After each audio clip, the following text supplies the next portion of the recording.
Routers. Routers filter network traffic by specific protocol rather than by packet addresses. Routers also divide networks logically instead of physically.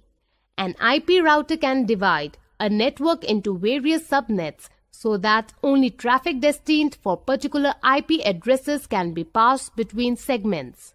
Network speed often decreases due to this type of intelligent forwarding. Modems.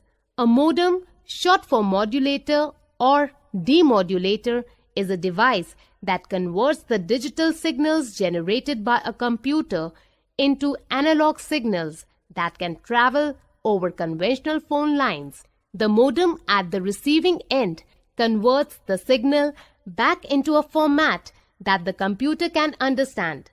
Modems can be used as a means to connect to an ISP or as a mechanism for dialing a LAN. Network cables and stuff. In a network, you will commonly find three types of cables. These are the coaxial cable, fiber optic, and twisted pair. Thick coaxial cable. This type of cable is usually yellow in color and used in what is called thicknets. It has two conductors. This coax can be used in 500-meter lengths.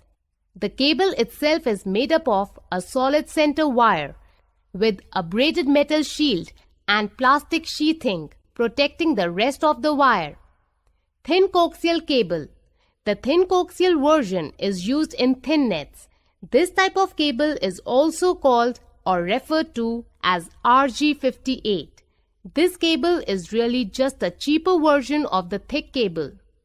Fiber optic cable. Fiber optics are the most expensive.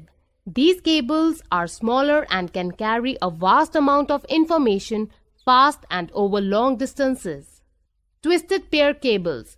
Twisted pair cables come in two variations of unshielded and shielded. Shielded twisted pair, STP. It is more common in high-speed networks. The biggest difference you will see in the UTP and STP is that the STP uses metallic shield wrapping to protect the wire from interference.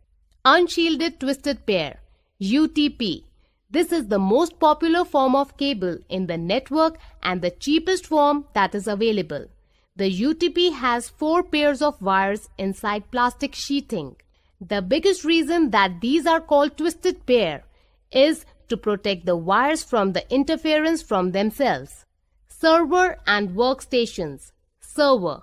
A server is an application or device that performs service for connected clients as part of client-server architecture. It can also be a computer system that has been designated for running a specific server application.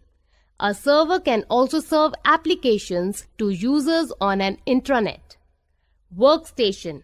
A workstation is a personal computer that is used for high-end applications such as graphic design, video editing, CAD, 3D design, or other CPU and RAM-intensive programs.